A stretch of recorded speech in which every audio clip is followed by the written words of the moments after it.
She had learned, a long time ago, how to be invisible. It was not a skill anyone had taught her directly, not a lesson written in a book or passed down with kindness, but rather something Sarah Voss had absorbed through years of being overlooked, talked over, stepped around, and forgotten. She had perfected the art of taking up as little space as possible, of keeping her eyes down and her voice soft, of finding the corner of every room and pressing herself into it so thoroughly that people would leave and genuinely not remember she had been there at all. It was a survival technique. In Thornvale Pack, where status was everything and she had none, invisibility was the closest thing to safety she had ever found. She was 23 years old, and she had never shifted. She had never felt the pull of the moon the way the others described it, that wild magnetic surge that called the wolf forward from beneath the skin. There was no wolf inside her. Or if there was, it had been sleeping so long and so deeply that Sarah had stopped believing it would ever wake. The pack called her half-born, sometimes. The kinder ones simply said nothing at all, which was its own particular cruelty. She lived in the small room at the back of her Aunt Delia's house, a room that had once been used for storage, and still smelled faintly of old cedar and dust no matter how many times Sarah scrubbed the walls. She worked in the pack kitchen, preparing food for ceremonies and gatherings, and she was good at it, genuinely good, with steady hands and a sense for flavor that the head cook, Old Morris, occasionally praised in a gruff and embarrassed way that made her chest ache with something she refused to name as hope. That was her life, small and contained and survivable. Then the announcement came, and everything that was small and contained shattered like glass dropped on stone. King Caden of the Iron Throne was coming to Thornvale. The news spread through the pack the way fire spreads through dry grass, faster than anyone thought possible, consuming everything in its path. Sarah heard it first from the kitchen, where two of the serving girls were whispering with wide eyes and flushed cheeks, their vegetable chopping completely forgotten. She heard it again at the water tap, and then in the corridor outside Delia's sitting room, and then formally, in the announcement that Alpha Gregor read aloud in the great hall, with a chest puffed up so wide with self-importance that he looked like he might float away. King Caden, the Iron King, the most powerful alpha in the known world, ruler of 7 territories, a man whose name was spoken in the same breath as words like ruthless and ancient and absolute. He was coming for the sacred claiming ceremony, the ritual held once every decade at Thornvale because of the claiming stone housed in the old temple at the center of the pack's territory, the stone that had chosen mates for the royal bloodline for as long as anyone could remember. Every unmated female in Thornvale between the ages of 18 and 30 was required to present herself before the stone. It was law. It was tradition. It was, for most of the women in the pack, the event of a lifetime. For Sarah Voss, it was a fresh new nightmare. "You are not seriously worried," her cousin Vivian said that evening, appearing in the doorway of Sarah's small room without knocking, as she always did, as if the concept of boundaries did not apply between them. Vivian was beautiful in the way that certain flowers are beautiful, all vivid color and perfect symmetry, with none of the softness that makes beauty approachable. She had her mother's sharp cheekbones and her father's cold gray eyes, and she had inherited from both of them a talent for cruelty so refined it barely looked like cruelty at all. She was also the strongest female wolf in Thornvale's younger generation, fast and fierce and politically connected, and she had been telling anyone who would listen, for the past 3 years, that she intended to be queen. She leaned against the doorframe now and looked at Sarah with that particular expression she had, the one that managed to combine amusement and contempt so perfectly you could not always tell where one ended and the other began. "You do not even have a wolf. The stone will not react to you at all. You will just stand there and look pathetic, which honestly is what you do everywhere else, so I suppose it will be consistent." She smiled. It did not reach her eyes. "Do not embarrass the family, Sarah. That is all I ask." Sarah did not respond. She had learned, also a long time ago, that responding to Vivienne only ever made things worse. She waited until the sound of heels on hardwood faded down the corridor, and then she sat down on the edge of her narrow bed and pressed her palms flat against her thighs and breathed slowly through her nose and told herself what she always told herself in the aftermath of Vivienne's attentions. It does not matter. It will pass. You are still here. She believed it mostly. The problem was that this time, she was not sure how to be invisible enough. The claiming ceremony required her physical presence. Alpha Gregor had been very specific. Every unmated female. No exceptions. She was going to have to stand in front of the most powerful man alive, in front of her entire pack, and offer herself to a stone that everyone knew would look right through her. If you are enjoying this story, do not forget to leave a like and subscribe to the channel for more emotional stories like this one. The preparations for the king's arrival consumed Thornvale like a second fever on top of the first. The great hall was cleaned and re-cleaned and decorated with deep crimson banners bearing the Iron Throne's emblem, a wolf's head above a crown of twisted iron, the symbol that every wolf child in every territory knew from the time they were old enough to understand what power meant. Extra food was ordered, extra staff brought in from neighboring settlements, and the old temple at the center of the territory was opened and aired for the first time in a decade, the claiming stone at its heart uncovered and polished by 3 of the pack's eldest women who wore ceremonial gloves and spoke in quiet voices, and looked, Sarah thought, when she glimpsed them through the temple's open doors, genuinely awed. She had never seen the stone up close. She had been 12 the last time the ceremony was held, and she had been kept away from it by some excuse or another that she could no longer remember, only that she had watched from a hillside as the older girls walked down toward the temple in their best dresses, and she had felt, even then, that she was not part of the story being told. That had been 10 years ago. Now she was required to stand in that temple, and she felt no more prepared than she had at 12.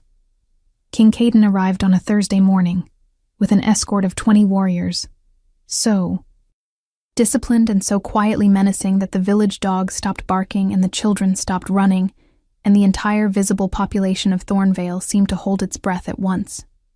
Sarah was in the kitchen when he rode through the main gate, but she heard the change in the air, that particular drop in ambient sound that happens when something shifts irrevocably, when the world registers the presence of something genuinely extraordinary. She wiped her hands on a cloth and stepped to the small kitchen window and looked out, and she saw him. Just for a moment. Just enough to form an impression that she spent the rest of the day trying unsuccessfully to set aside. He was not what she had imagined, which was a certain kind of obvious, powerful largeness, an alpha performing his own dominance the way Alpha Gregor did, loud and expansive and always aware of the audience. Caden was not performing anything. He rode through the gate the way a stone drops through water, with simple, uncomplicated gravity, and the space around him rearranged itself accordingly. He was tall and dark-haired, with a face that was all clean angles and the kind of controlled expression that gave nothing away for free. He turned his head once as he passed the kitchen window, a slight movement, almost automatic, like a sensor sweeping for threats, and for one fraction of a second his eyes seemed to pass directly over her position. She knew he could not have seen her through the small dusty glass. She stepped back anyway. The night before the claiming ceremony, Sarah could not sleep. She lay in her cedar-smelling room and listened to the sounds of the house settling around her, and the distant murmur of wolves still awake in celebration. And she thought about the stone. The elders said it was sentient, in the way that very old and very powerful things sometimes became sentient, not thinking the way a person thinks, but aware, resonant, attuned to bloodlines and bonds and the deep currents of supernatural heritage that ran through the wolf world like underground rivers. It would react to a true mate, a true bloodline connection, in ways that could not be faked or manufactured. A warm light, the stories said, for a worthy mate, a blazing light, for something rarer, and nothing, no light at all, for those whose blood carried no connection to the royal line. She knew which of those she was. She had always known. She just had to survive the ceremony with whatever dignity she could scrape. Together, and then she could disappear again, and it would be over, and she could go back to her kitchen and her small room and her small life, and be grateful for it.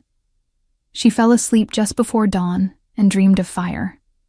The claiming ceremony was held at dusk in the old temple, with the pack gathered in the rows of stone seats that curved around the central chamber like the inside of a cupped hand.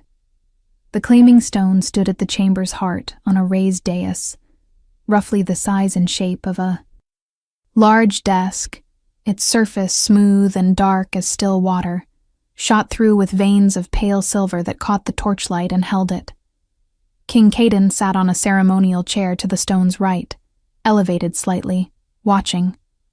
He had not changed expression since she had glimpsed him arriving, or if he had, she had not been present for it. He watched the proceedings with the same controlled attention he seemed to bring to everything, noting, processing, revealing nothing. Beside him sat his second, a broad-shouldered man named Rowan, who occasionally leaned in to murmur something in the king's ear and received in return the briefest of nods.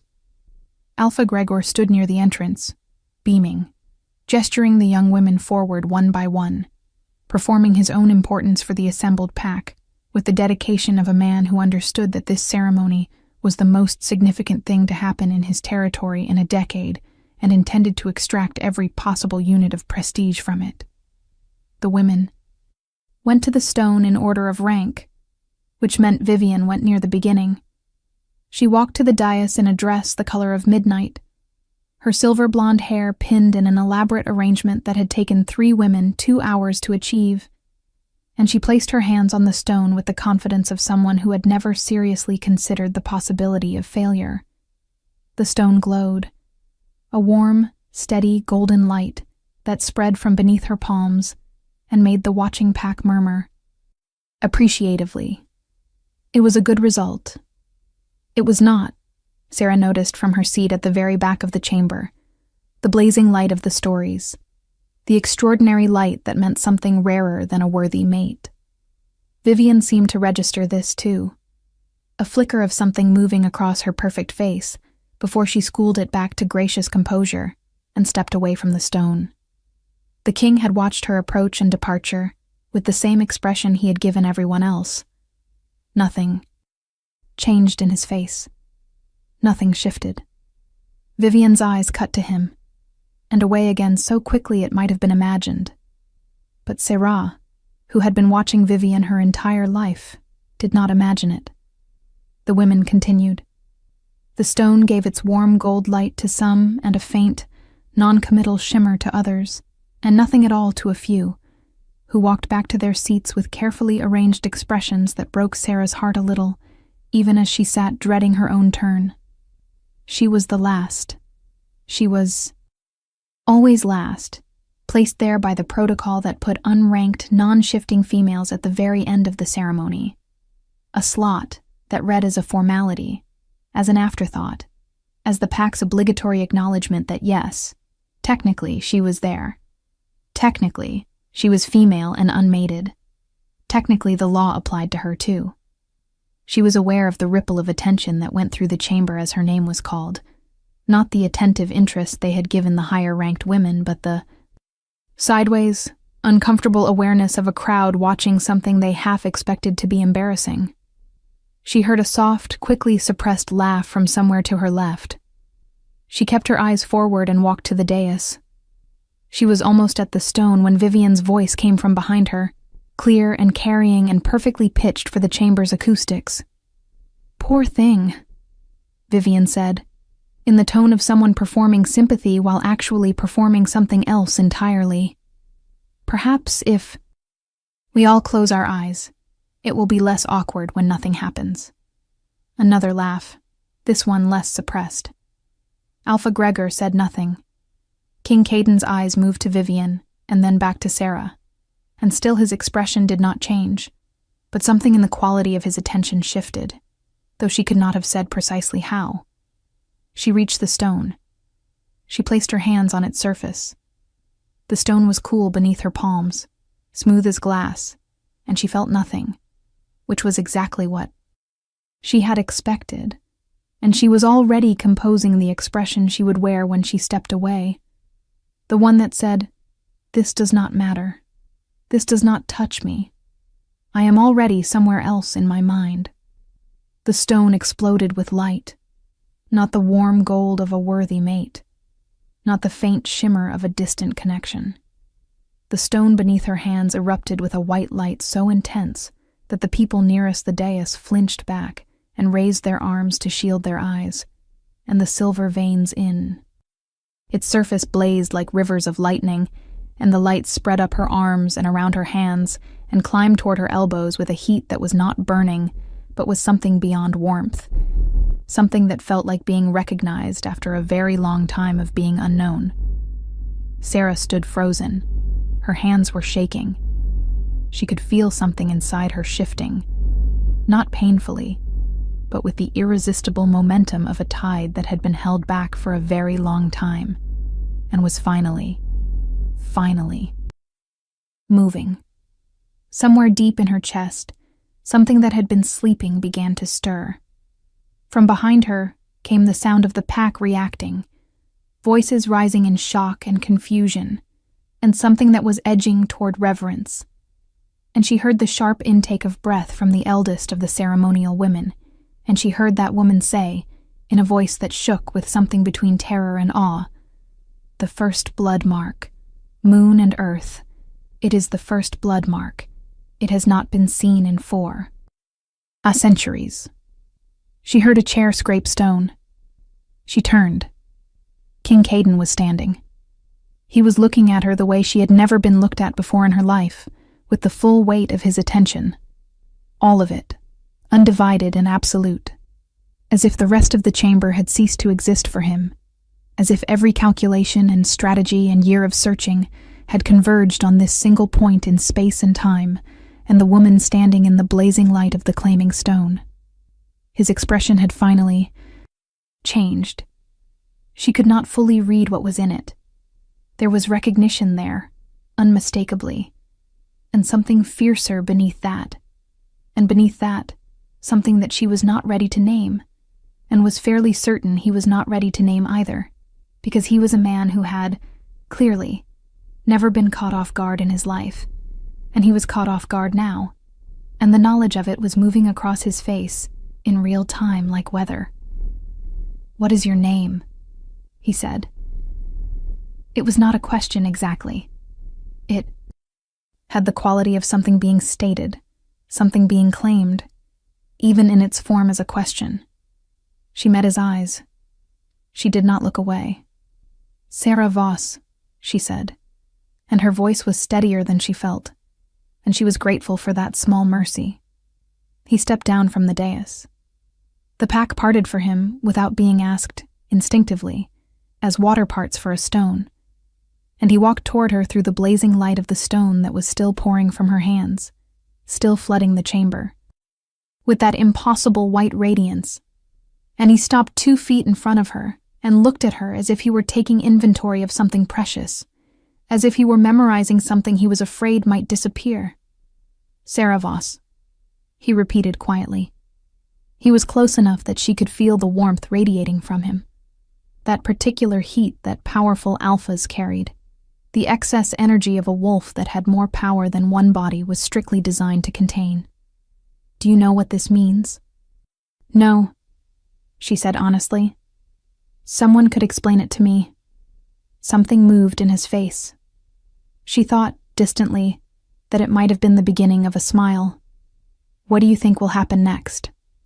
Leave your predictions in the comments below.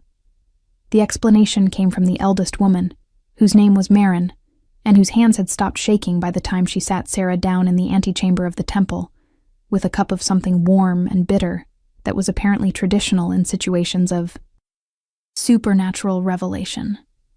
"The first blood mark," Marin said, was the sign of direct descent from the original Alpha line, the founding bloodline of the wolf world, the source from which all pack hierarchy and royal claims theoretically flowed. It had not manifested in 400 years because the original line had been believed extinct, wiped out in the territorial wars of the previous era, every member hunted and killed by rivals who understood what it meant for their own claims to power. The fact that it had manifested now, in a young woman who had no wolf, no status, no apparent supernatural ability of any kind, meant one of two things. Either the line had survived in secret, hidden in ordinary-seeming blood for generations, dormant and patient and waiting, or the universe had done something extraordinary and unprecedented. Maren seemed to believe it was the former. She looked at Sarah with the expression of a woman reassembling a puzzle she had long since given up on, and was finding, to her profound shock, that the pieces fit. "Your parents," she said. "Do you know anything about your parents?" Sarah's parents had died when she was 4, in a territorial accident, or so she had been told. She had no memories of them worth speaking of, only sensory fragments. The smell of something like cedar and rain, the feeling of large, warm hands. A song she could not quite remember the words to. She had never questioned the story of the accident. She had never had reason to. She told Maren this, and watched something complicated cross the old woman's face, something that mixed grief and anger, and a dawning, terrible understanding. "There was no accident," Maren said very quietly, looking at the wall rather than at Sarah. "I am sorry. I believe there was no accident. I think someone knew what was in your blood before you did, and tried to make certain it never emerged." The warmth in Sarah's chest, that stirring thing, pulsed once.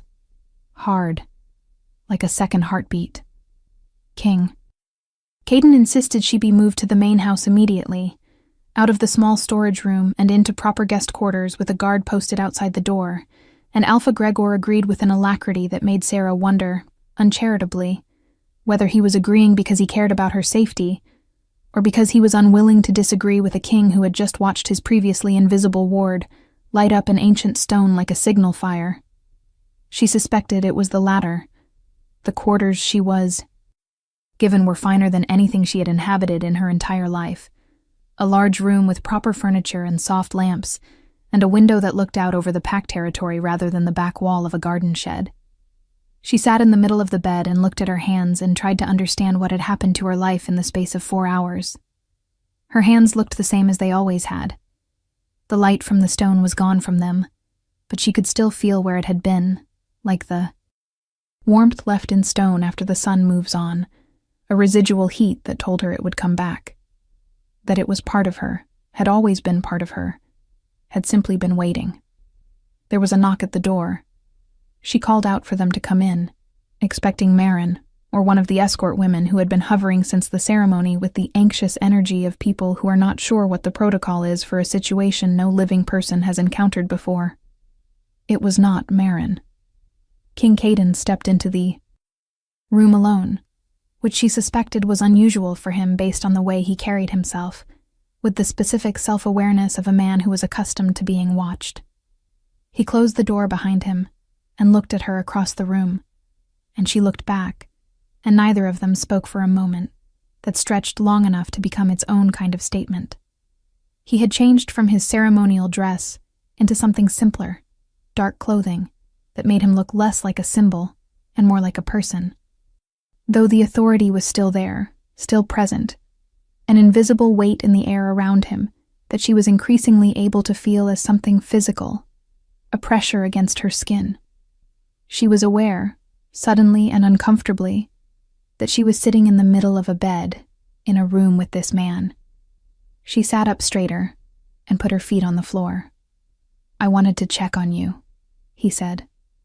There was a careful quality to it, as if he was not entirely certain how one checks on a person in this particular situation, and was proceeding with methodical caution.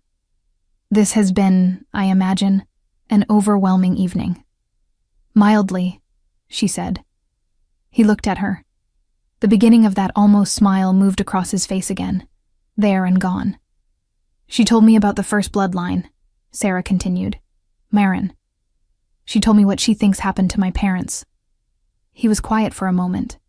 Something shifted in his expression, something that was not the controlled blankness he wore in public, but something more honest, a thread of something that looked like anger carefully contained. I know what she told you, he said, because I believe it is true. I have suspected for several years that the original line was not extinct, but hidden, and I have been looking for it. He crossed to the chair near the window and sat down in it, which somehow changed the energy of the room, made it less formally charged, more like a conversation. I was not looking for you specifically. I did not know it would be you. But when I came here tonight and the stone did what it did, I understood immediately that I had finally found what I was looking for. He paused. That sounds, he said, as if I am describing a search for an artifact rather than a person. I am aware that is not how I should be speaking about you. She looked at him, with something that was not quite surprise, and not quite suspicion, but lived in the territory between them. And how should you be speaking about me? She asked. I do not entirely know yet, he said, and he said it with enough honesty that something in her chest responded to it. A small, involuntary movement, as if whatever was waking up inside her recognized the honesty and leaned toward it. But I would like to find out. The night stretched long after he left. Sarah lay in the large, soft bed and stared at the ceiling and tried to organize her thoughts into something that made sense, and found that they refused to cooperate. The life she had known for, 23 years was not, apparently, the life she had actually been living. The parents she had been told died in an accident had not died in an accident. The powerlessness she had worn like a second skin, the absence of a wolf, the half-born label, none of it was the truth of her.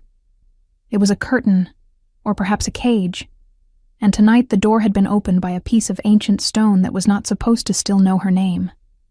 And there was a king in the building who had just told her, with careful words and honest eyes, that he wanted to find out how to speak about her. She pressed her palms together in the dark and felt the residual warmth pulse between them and thought, with something that was cautious and fragile, and refusing to be killed, what if? Morning came with new complications, as mornings in dramatically altered circumstances tend to do. The first complication was Vivienne, who arrived at Sarah's new room before breakfast, wearing an expression that had been assembled, with great care to resemble warmth and not quite managed it, like a painting of a fire that gives no heat. She embraced Sarah, which she had not done since they were small children, and the embrace had the stiff precision of a gesture being performed rather than felt. I am so happy for you, Vivienne said, her voice pitched at a frequency that carried genuine warmth, and yet also, somehow, a specific kind of chill underneath. Truly, none of us had any idea. What a shock it must be.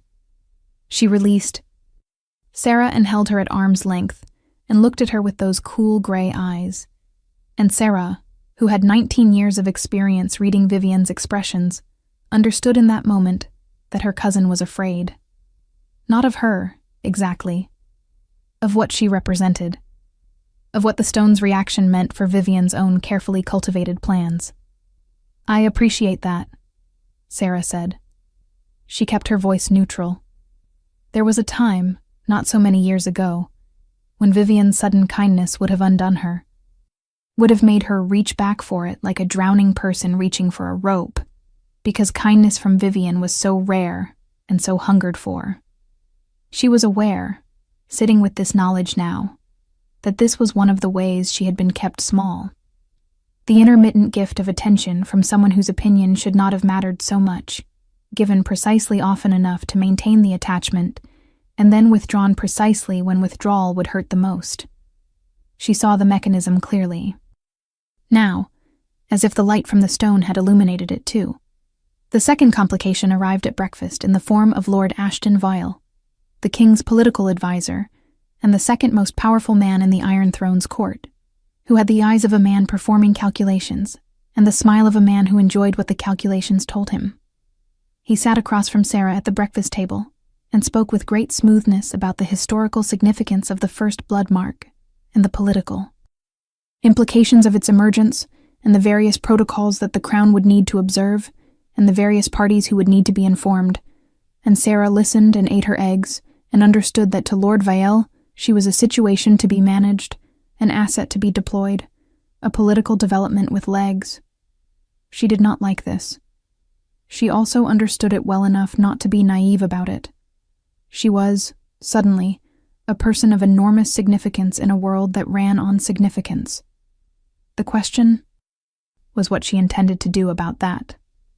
King Caden arrived at the table mid-breakfast, and his arrival reorganized the room the way his arrival had reorganized the courtyard, everything shifting slightly in relation to his gravitational presence. And he sat beside Sarah without ceremony, which was itself a statement, and looked at her plate, and then at her face and said quietly, for her ears only, "Did Vielle explain it properly? Or did he explain it as if you are a chess piece?" She looked at him. "Both, somewhat," she said. Something crossed his face that was definitely amusement this time, genuine and unguarded, and it changed his entire appearance, softened all those clean, controlled angles into something warmer, and she felt the warmth in her palms pulse in response and had to look away before he could see what the pulse had done to her expression. If you want to see how this story ends, make sure you are subscribed with notifications on. Over the days that followed, Caden did not leave. She had assumed, she realized, that he would handle the political implications of the evening and depart, leaving his staff to manage whatever needed managing and returning to his actual responsibilities, which were presumably numerous and pressing. He did not. He remained in Thornvale, and he remained near her, with the specific and slightly unnerving attentiveness of a man who has found something he has been looking for and is disinclined to let it out of his sight. He asked her about her life, about the kitchen, about what she liked and what she had studied and what she thought about things, and he listened to her answers with the kind of focused attention that she was entirely unprepared for, having spent most of her life speaking to people who were waiting for her to finish so they could speak themselves. He was direct. He was also, she discovered gradually, funny, in a dry and precise way that caught her off guard when it appeared, and the surprise of it kept happening. The way turning a corner and finding something unexpected keeps happening, each time newly pleasant. She was not prepared to trust it. She knew that. She had worked out, with the clarity that comes from enforced solitude and a great deal of time to think, that trust was the thing Vivian had spent years undermining in her. Not just trust in other people, but trust in her own perceptions, trust in her own worth, trust in the idea that anyone who offered kindness was offering it genuinely. She told herself, when she felt something soften in her chest during a long conversation with Caden about pack governance theory, that this was chemistry and proximity and the extraordinary circumstances of the stone's revelation, and that chemistry and proximity were not the same as safety. She told herself this, and believed it, mostly. And then he stopped a formal political meeting mid-sentence, because he had noticed that she was standing in a doorway, hesitating whether to enter. And he stood up, and crossed the room and said, calmly, loudly enough for the room to hear, "Come in. You should be part of this conversation. You have the most relevant heritage in this room, and your perspective is not optional." And the thing in her chest did not soften so much as expand, suddenly and without warning, pressing against her ribcage from the inside. Morin had continued working with her quietly through all of this, in the early mornings before the day's formal demands began, sitting with her in the temple antechamber and teaching her what she knew about the first bloodline and its history and the powers that historically accompanied it. The powers were considerable. Heightened senses, but not the standard wolf ones. Something older and stranger. A kind of resonance with the emotional states of those around her that went beyond empathy into something almost oracular. the ability to speak to another wolf's own nature, to reach through the surface aggression or fear and find the animal underneath and address it directly. And the wolf itself, which Maren believed had not been absent but suppressed, held down by a combination of the shock of losing her parents young and, likely, something more deliberate, something that had been done to her. This last possibility made the controlled anger in Caden's expression deepen when Maren mentioned it to both of them, though he said nothing, and Sarah filed the depth of his reaction away in the part of her mind that was still doing cautious accounting. The suppression, Maren said, was breaking down on its own now. The stone had struck the first blow against it, and the presence of a mate bond would accelerate the process. She said the word mate the way she said everything, matter-of-factly, as if it were simply a piece of information rather than a grenade dropped into the middle of a room. Sarah saw Caden's jaw tighten, not unpleasantly, but with the specific tension of a man exercising very deliberate restraint, and she felt her own pulse jump and looked at the wall until it steadied. They had not spoken directly about what the stone meant in terms of the two of them. They had circled around it, the way you circle around a fire that gives both light and heat, and which requires respect. It was there between them constantly, the unspoken fact of it, warm and alive and patient. It was Vivian who forced the conversation, as Vivian had a way of forcing things that should have unfolded naturally into damage. She had been watching.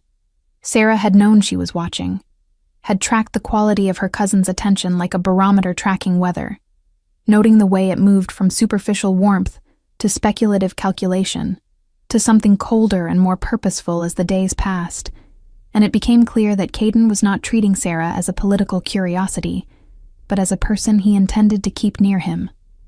Vivian had allies in the pack, women who had been competing for the king's attention, and had lost not to a rival, but to a revelation, and alliances built on shared resentment had a specific, dangerous kind of energy.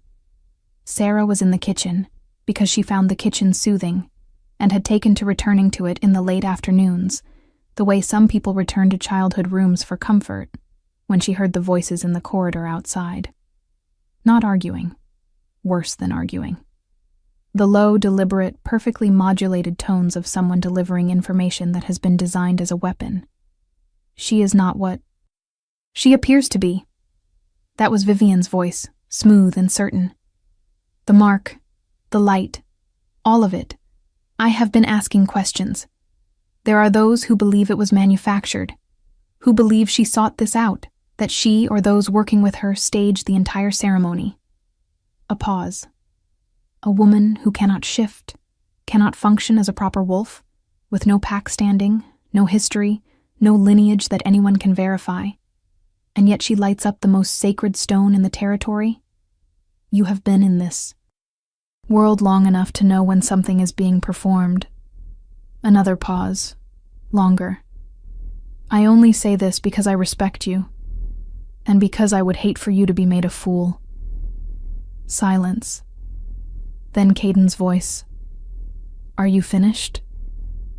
Sarah stood very still in the kitchen, her hands flat on the work table, not breathing. I asked, Caden said, with a quietness that was not calm so much as a specific kind of extremely controlled force. If you are finished. Because I want to be certain you have said everything you intended to say before I respond. I find it is better to let people finish.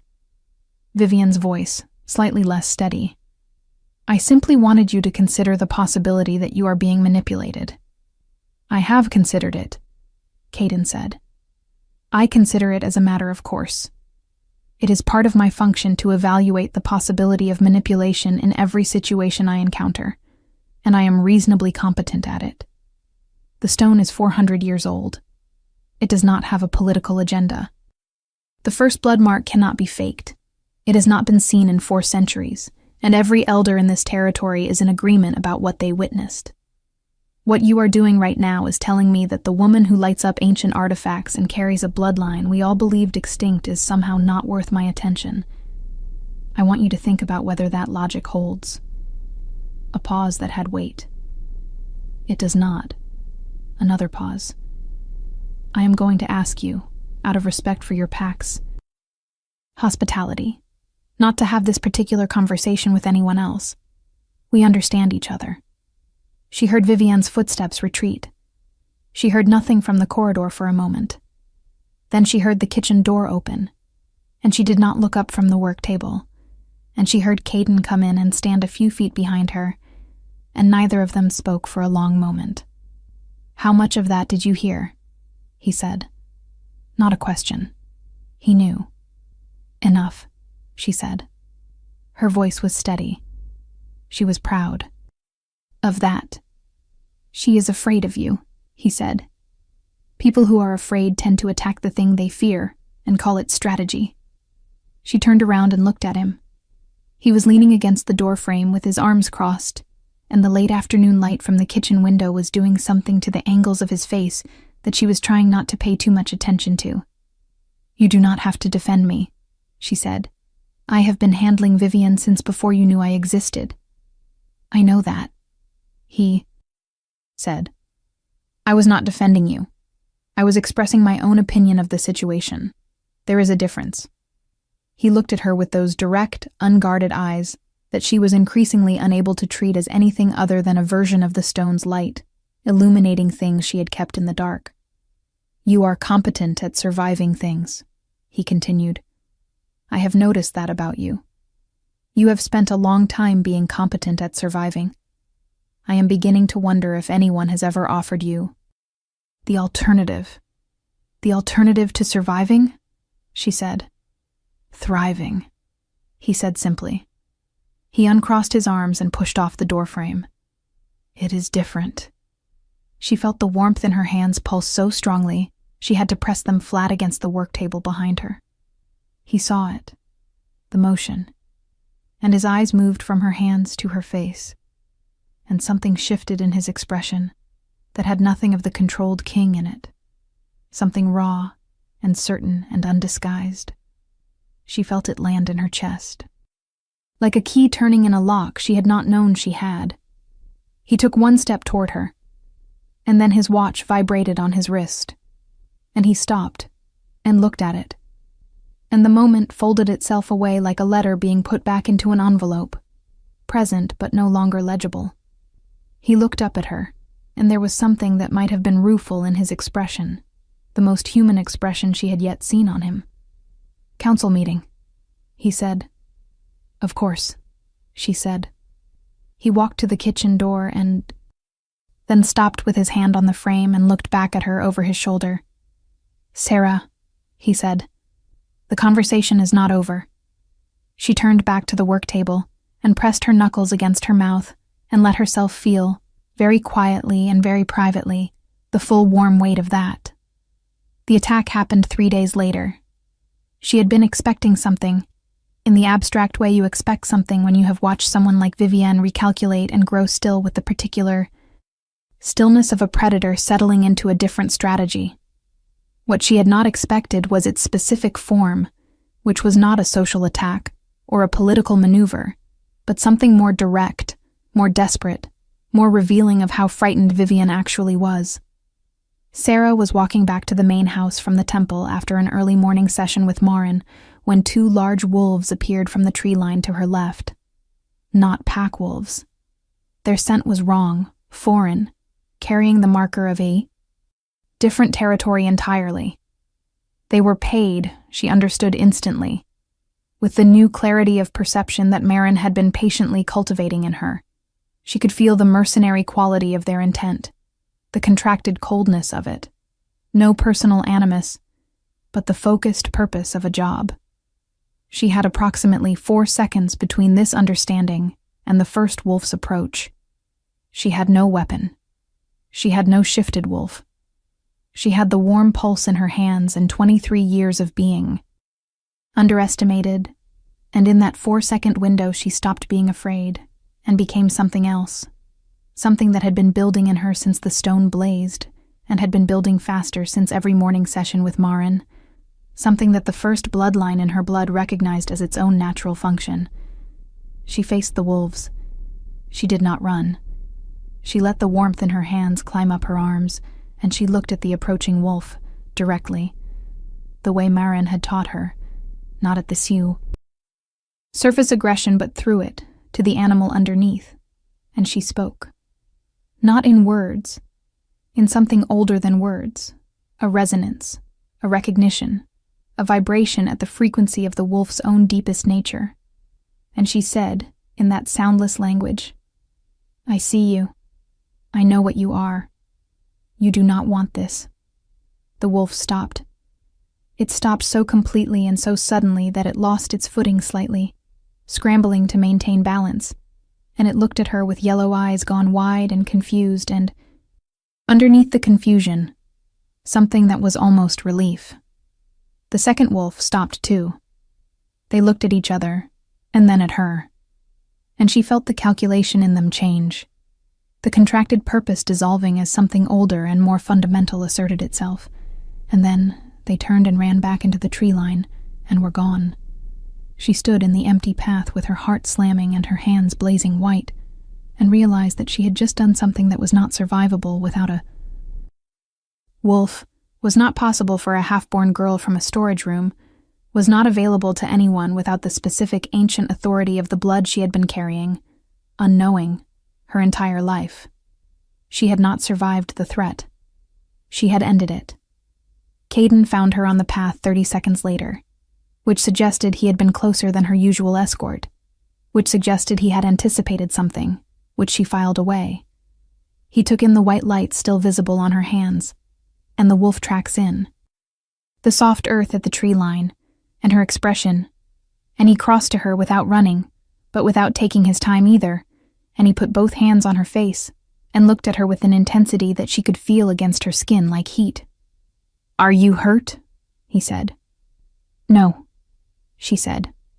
He kept his hands where they were, cupping her face, his thumbs against her cheekbones, and he looked at her for a long moment with the full weight of his attention, and something in it that was not calculated or controlled or diplomatically calibrated, something that was simply the man underneath all of those things, undisguised and direct. "I heard you," he said quietly. "The resonance. I felt it from 30 meters away. I felt it the way you feel a sound that is below what you can hear, but still moves through your chest." She looked up at him. "Were you following me?" she said. "Yes," he said, without apology or elaborate explanation. "I was following you. I have been following you at a distance every morning since the night of the ceremony. I did not tell you because I suspected you would object, and I was not willing to stop." He paused. "Are you objecting now?" She thought about it. She looked at his face, still close to hers, his hands still warm against her skin. She thought about the word thriving. She thought about the kitchen door frame and the key in the lock.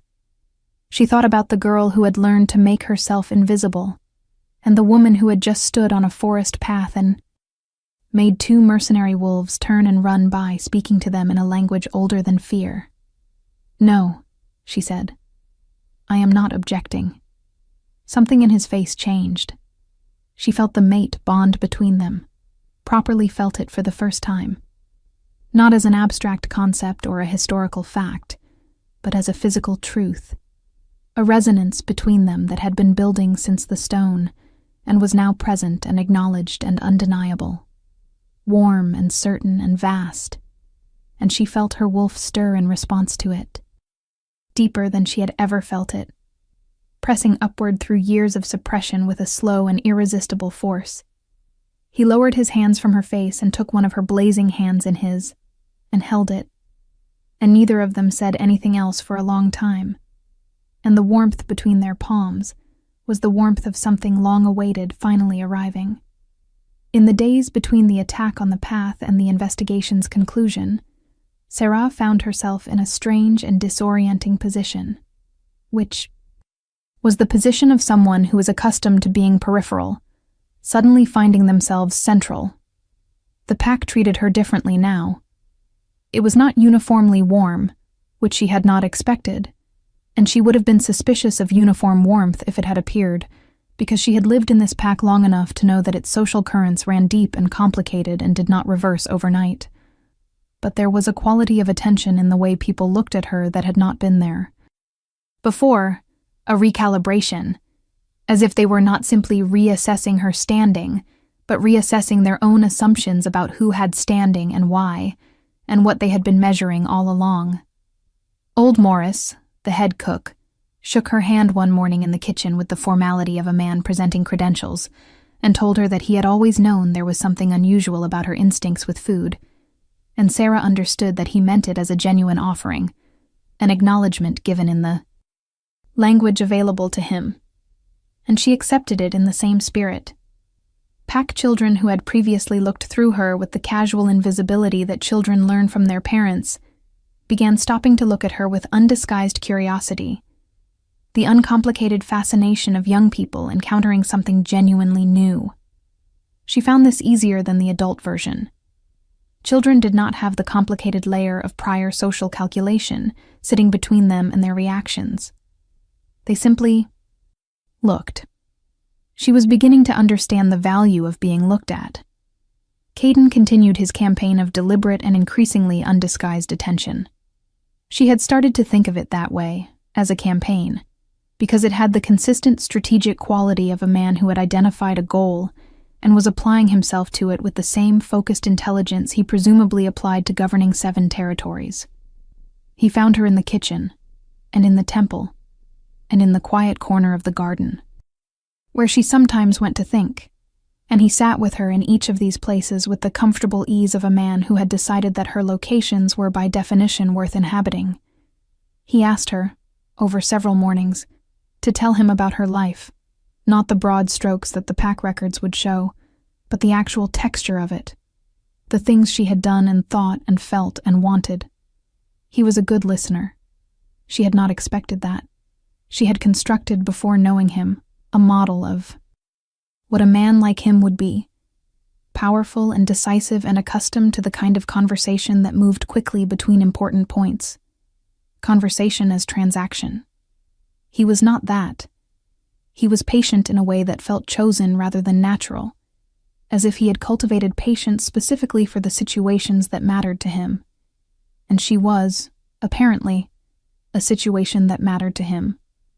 And the understanding of this continued to reorganize something fundamental in how she moved through the world. She told him about the kitchen, about the years of making herself useful through food when usefulness through status was not available to her. She told him about the storage room and the cedar smell. She told him about watching the last claiming ceremony from the hillside at 12, and the specific quality of that exclusion, the way it had taught her to locate herself outside the circle of things that mattered, rather than inside them. He listened to all of it without the discomfort that people sometimes showed when confronted with the evidence of how others had been treated, the social instinct to look away from something painful. He looked at it directly. He asked precise questions. He did not offer pity, for which she was grateful, because pity was another way of locating someone outside the circle, making them the object of a feeling rather than its subject. What he offered instead was something more like witness, the specific quality of being truly seen in one's own history, rather than being summarized by it, and she thought it might be the most valuable thing anyone had ever given her. She did not tell him she was falling in love with him. She was 23, and had never trusted anything this significant, and she needed to be certain it was real, and not a response to the extraordinary circumstances, not the mate bond creating feelings that she was mistaking for choice, not the shock of being seen making her reach for the first pair of eyes that treated her as worth seeing. She needed the feeling to survive the ordinary days, the days without crisis or revelation, the quiet mornings and the long evenings, and she needed to observe whether it survived those and continued to be true. It did. Every morning and every evening it continued to be true. The question of Vivian was resolved not by Caden, but by the investigation that Marin had been conducting quietly in the background, with the patient thoroughness of a woman who had been waiting 40 years for the truth to be findable. It took another 2 days. The evidence she uncovered was specific and devastating. Correspondence between Vivian's father, now dead, and the men who had arranged the accident that was not an accident. And beneath that, deeper correspondence with parties outside the pack who had known about the first bloodline and had spent 2 decades ensuring its most recent inheritor remained suppressed, remained half-born, remained invisible. The mercenaries on the path had been hired at Vivian's direction, using funds from those same outside parties. When Alpha Gregor was presented with the evidence, he had the expression of a man who had known, on some level, that something in his house was rotten, and had chosen not to look, and was now being made to see it directly. He handled it with more decisiveness than Sarah had expected from him, which perhaps was the difference between a man choosing not to see and a man confronted with a crime that had nearly killed someone on his territory in front of a king. Vivian was brought before the full pack assembly in the Great Hall, the same hall where the claiming ceremony banners still hung in their crimson and iron, and the evidence was laid out with the methodical completeness of a woman who had been thorough. Vivian stood with her chin lifted and her face composed in an expression of aristocratic outrage that did not crack until the 3rd piece of correspondence was read aloud. And then it cracked. Precisely 1 millimeter. A single betrayal of control that every person in the hall saw because they were all looking very closely. She was stripped of her rank. She was not exiled because the crime was her father's as much as hers, and Gregor was a fair man when directly confronted with the need to be, but she was stripped of rank and removed from pack standing. And the particular quality of the pack's gaze as she walked out of the hall told Sarah that the social consequences would be thorough and lasting in the way that only pack consequences can be. Sarah did not watch her go with the satisfaction she had expected to feel. She felt, instead, something quieter and more complicated. A sadness for the girl Vivian might have been without years of fear and entitlement shaping her into the woman she had become. And underneath the sadness, a release. The specific release of a weight you have carried so long you had stopped noticing its presence until the moment it was lifted. She sat in the hall after the others had dispersed and breathed the absence of it, and Caden sat beside her without being asked, close enough that their arms touched, and he did not say anything, and she was grateful for that particular wisdom. 3 weeks after the claiming ceremony, Marin told her that the suppression was nearly gone. She could feel it going, in the way you feel a fever breaking, that shift from compressed and locked to something opening outward, the wolf in her rising by degrees with a certainty that was no longer frightening but simply true. She still had not shifted, but she could feel the moment coming the way you feel a word on the tip of your tongue, present and imminent. She was in the temple the morning it happened, alone, sitting with her hands on the claiming stone, and feeling its resonance move through her like a tide, when the wolf that had been sleeping for 23 years rose up all at once and shifted her form with a sureness and a grace that bore no resemblance to the painful, effortful first shifts she had heard described. She was on 4 legs for approximately 40 seconds before she shifted back, kneeling on the temple floor with her hands against the stone and her chest heaving and tears running down her face that were not sadness, but the overwhelming relief of a body finally becoming what it had always been meant to be. Caden was in the doorway when she turned around. She did not know how long he had been there. His face had an expression she had come to recognize as the one he wore when something moved him that he had not given himself permission to be moved by. A compression around his eyes and a stillness in his jaw that was less the controlled blankness of the king and more the active restraint of the man. He crossed the temple and went down on one knee in front of her, which was not how he moved, which was not a thing she had seen him do before, and he took her hands in his, the hands that had been blazing with the first bloodlight, and he looked at her with everything present in his face, unguarded and certain. "I have been looking," he said, "for a very long time, for the bloodline, for the mate bond, for someone worth kneeling in front of." He paused. "I did not expect to find her in a kitchen." She laughed, and the laugh came out wet and raw and completely real. "I did not expect to be found," she said. "By anyone. For anything." "I know," he said. "I know. And I am sorry for every year You were that—" His grip on her hands tightened. "I want to offer you something. Not the political arrangement. Not the first blood significance. Not the mate bond as obligation. I want to offer you the choice that was taken from you. To stand in your own power. To be seen. To be chosen. Not by a stone, or an ancient bloodline, or a political calculation, but by me. As a man. Because you are extraordinary, Sarah Voss. And you have been extraordinary your entire life, and the world was simply too small-minded to notice." He held her gaze. "What do you say?" She looked at him on his knee in front of her. This man who was the most powerful figure in the known world, and who had spent 3 weeks asking her questions, and listening to her answers, and following her at a discreet distance through the early morning trees, and standing up in public to defend her clarity and her worth. She thought about the small storage room in the kitchen, and the ceremonies she had watched from hillsides. She thought about the word invisible, and the word thriving, and the distance between them. She felt the warmth in her hands travel up her arms and settle in her chest like a homecoming.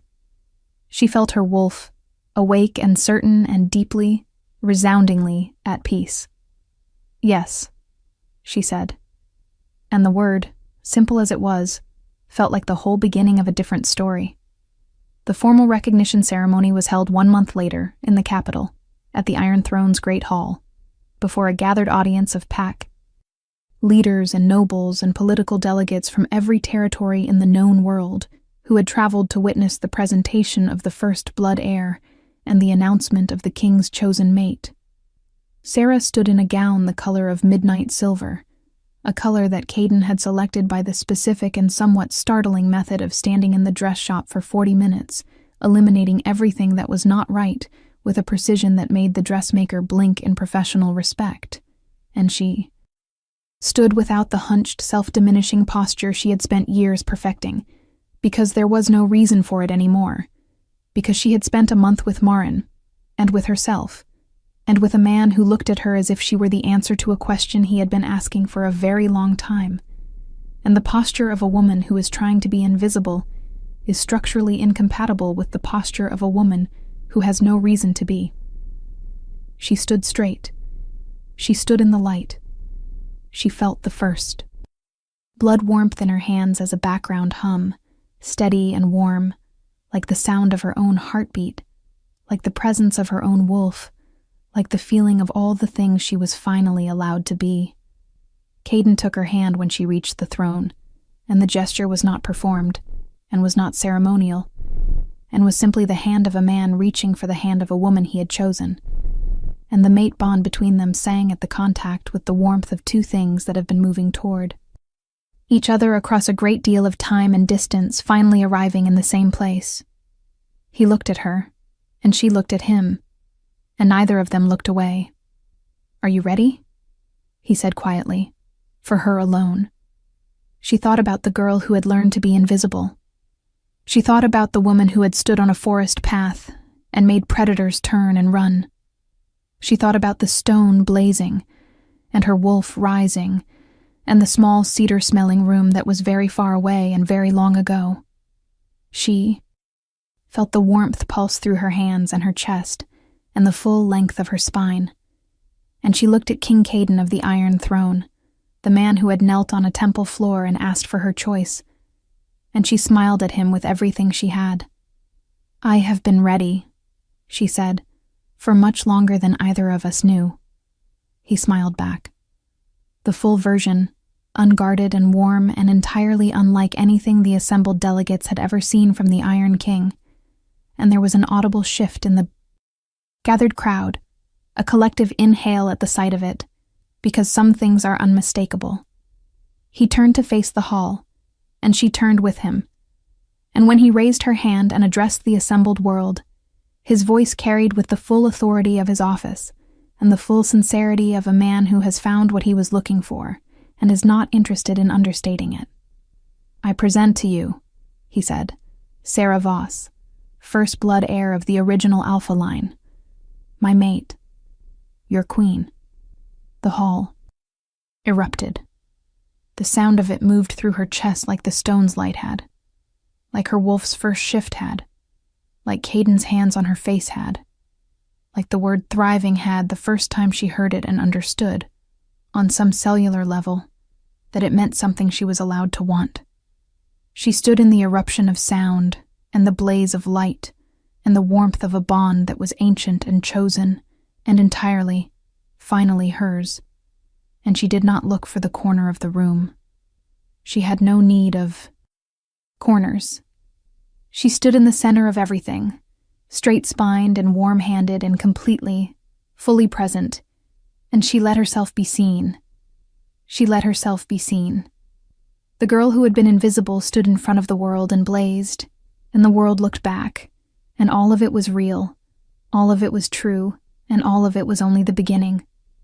If this story touched your heart, share it with someone who loves epic romance. Tell me in the comments, did you see this ending coming?